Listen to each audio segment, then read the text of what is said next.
سورۃ الانفطار، وہاں آپ نے دیکھا تھا کہ 13 آیات آئی تھی کہ جن میں قیامت سے قریب کے واقعات کا تذکرہ تھا، اور اس کے بعد آیت آئی تھی علمت نفس ما احضرت۔ یہاں اس کو مختصر کیا ہے اور 4 آیات کے اندر، لیکن اس کے بعد علمت نفس ما قدمت واخرت، اس کی وضاحت اور جو نتیجہ نکلے گا سورہ تکویر میں وہ نہیں تھا کہ کیا نتیجہ نکلے گا، بلکہ یہ کہ کدھر جا رہے ہو، ادھر جا رہے ہو یا ادھر جا رہے ہو۔ لیکن سورہ انفطار میں وہ دونوں کے نتیجے بیان کر دیے جائیں گے کہ ادھر جاؤ گے تو کہاں پہنچو گے، ادھر جاؤ گے تو کہاں جاؤ گے۔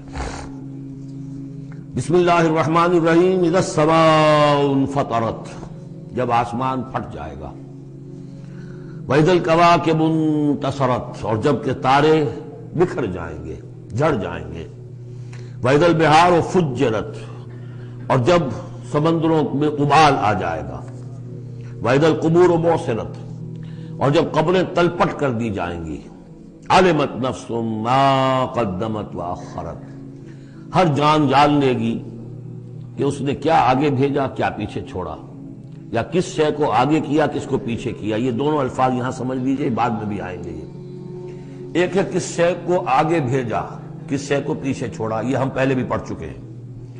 ایک یہ ہے کہ دنیا میں انسان کا ہر طرز عمل جو ہے وہ 2 چیزوں کے درمیان طے کرتا ہے کہ اس میں سے کس کو میں پرائرٹی نمبر 1 دوں، کس کو پرائرٹی نمبر 2 دوں۔ جس کو پرائرٹی نمبر 1 دی ہے، ترجیح نمبر 1، وہ ہے جس کو اس نے آگے کیا۔ جو ترجیح 2 میں رکھا وہ ہے جو پیچھے کیا۔ بس یہی سارا معاملہ ہے کہ تم نے آخرت کو ترجیح اول دی ہے یا دنیا کو، کس کو مقدم رکھا، کس کو مؤخر۔ ایک راستہ یہ ہے کہ میرا مطلوب تو ہے آخرت، دنیا جتنی مل جائے نہ ملے تو بھی کوئی بات نہیں۔ ایک یہ ہے طرز عمل کہ میرا اصل مقصود ہے دنیا، آخرت کچھ مل جائے تو بونس ہے، کسی کی سفارش سے مل جائے، کسی کے اور ہیلے بہانے سے مل جائے، لیکن مقصود میرا دنیا ہے۔ تو بما قدمت واخرت، کیا آگے کیا، کیا پیچھے کیا، یا کیا آگے بھیجا، کیا پیچھے چھوڑا۔ یا ایھا الانسان ما غرک بربک الکریم، اے انسان تجھے کس شخص نے دھوکے میں مبتلا کر دیا ہے اپنے رب کریم پر۔ یہ وہ مضمون ہے کہ جو سورہ حدید میں آ چکا ہے، سورہ لقمان میں آ چکا ہے، بلا یغرنکم باللہ الغرور، کہ یہ جو شیطان ہے یہ وسوسہ بھی پڑھاتا ہے، اس کی جو چالیں ہیں ہر ایک کے لیے ایک جیسی نہیں ہے۔ کسی کو یہ ہے کہ کسی فرض سے روکنے کے لیے نفل میں لگا دے گا، تم نفل کاموں میں لگے رہو، مجھے اونچی عبادت ہے، تقرب اللہ حاصل ہو جائے گا، فرائض سے کنارہ کشی ہو جائے گی۔ کہاں یہ اقامت دین اور کہاں یہ فرائض دینی چھوڑو، آپ تو بس ذکر کیا کرو اور تہجد پڑھا کرو، رات کو جاگا کرو، بس یہ ہے اصل۔ لیکن تو فرض سے غافل کر کے اگر نوافل میں لگایا، بیڑا غرق کر دیا۔ تو اسی طریقے سے یہ اس کی ایک چال ہے، اللہ تو بڑا غفور ہے، بڑا رحیم ہے، یہ کیا چھوٹی چھوٹی باتوں پر وہ پکڑے گا، خام خواہ تمہیں خیال ہے وہ اتنا کوئی خوردہ گیر نہیں ہے، اللہ بڑا غفور ہے، کریم ہے، رحیم ہے۔ اب اس سے وہ جری کرتا تھا کہ جرت بڑھتی جا رہی ہے اسی پر کہ اللہ کی شان غفاری پر دھوکہ کھا رہا ہے۔ یا ایھا الانسان ما غرک بربک الکریم، کس چیز نے تجھے دھوکے میں ڈال دیا ہے اپنے رب کریم کے بارے میں۔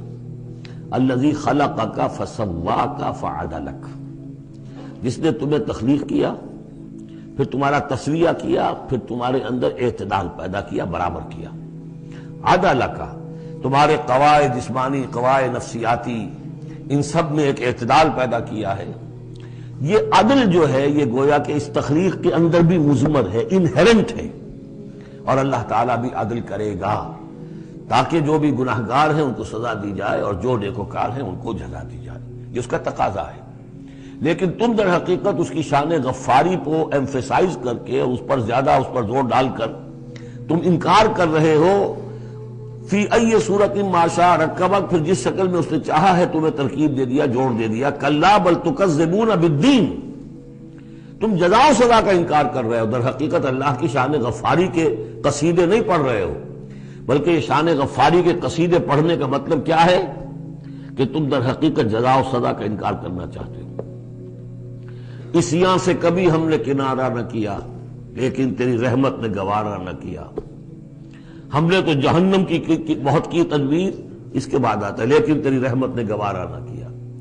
اسیاں سے کبھی ہم نے کنارہ نہ کیا، پر تو نے دل آزردہ ہمارا نہ کیا۔ ہم نے تو جہنم کی بہت کی تدبیر، لیکن تیری رحمت نے گوارا نہ کیا۔ یہ بالکل وہی فلسفہ ہے۔ جہنم کی تدبیر کر رہے ہو تو اس کے عدل کا تقاضا ہے کہ جہنم میں پہنچائے تمہیں۔ یہ دھوکہ دے رہے ہو اپنے آپ کو، اس کے جزا و سزا، اس کے عدل کا انکار کر رہے ہو۔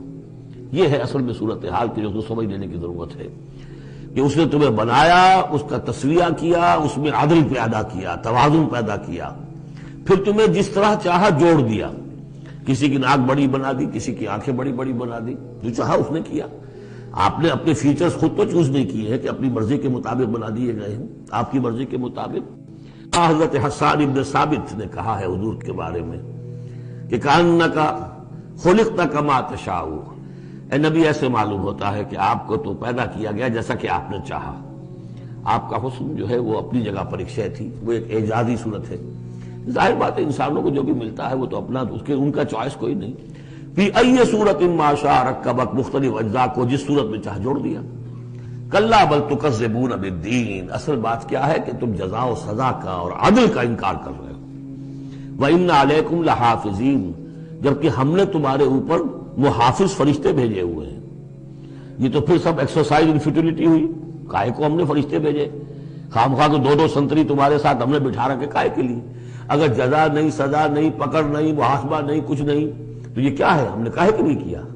وَإِنَّ عَلَيْكُمْ لَحَافِظِينَ كِرَامًا كَاتِبِينَ، وہ بڑے باعزت فرشتے جو لکھ رہے ہیں، يَعْلَمُونَ مَا تَفْعَلُونَ، جو جانتے ہیں جو کچھ تم کر رہے ہو۔ یہ چیز اللہ نے پھر کاہے کے لیے کی؟ یہ سب جیسا کہ میں نے کہا ایکسرسائز ان فیوٹیلٹی ہے، یہ تو عبث ہے، کار عبث، اور اللہ تعالیٰ کوئی کار عبث بیکار نہیں کرتا۔ تو نتائج نکلیں گے۔ نتائج کیا ہیں؟ ان الابرار لفی نعیم، نیکوکار اللہ کے وفادار بندے وہ ہوں گے نعمتوں میں۔ وَإِنَّ الْفُجَّارَ لَفِي جَحِيمٍ، اور جو فاسق و فاجر ہوں گے، جو کہ اپنی نفس کی شہوات و خواہشات کے بندے بن گئے ہوں گے، لفی جہیم، وہ جہنم میں ہوں گے۔ یصلونہا یوم الدین، داخل ہوں گے اس میں یوم الدین کو، جزا و سزا کے فیصلے کا دن۔ وما ہم عنہا بغائبین، پھر وہ وہاں سے کہیں جا نہیں سکیں گے، غائب نہیں ہو سکیں گے، وہاں سے نکلنے کا کوئی سوال نہیں، وہاں سے بھاگ جانے کی کوئی جگہ نہیں۔ وما ادراک ما یوم الدین، اور تمہیں کچھ پتا ہے، کسی نے کچھ بتایا ہے یوم الدین کیا ہے؟ ثم ما ادراک ما یوم الدین، پھر تمہیں کچھ اندازہ ہوا ہے کہ یوم الدین کیا ہے؟ یوم لا تملک نفس لنفس شیئا والامر یومئذ للہ، جب کسی جان کو کسی دوسری جان کے لیے کوئی اختیار حاصل نہیں ہوگا، اور امر کل کا کل اللہ کے ہاتھ میں ہوگا۔ والامر یومئذ للہ، لمن الملک اليوم للہ الواحد القہار۔ واتقوا یوما لا تجزی نفس عن نفس شیئا ولا يقبل منها شفاعۃ ولا یؤخذ منها عدل ولا هم ينصرون۔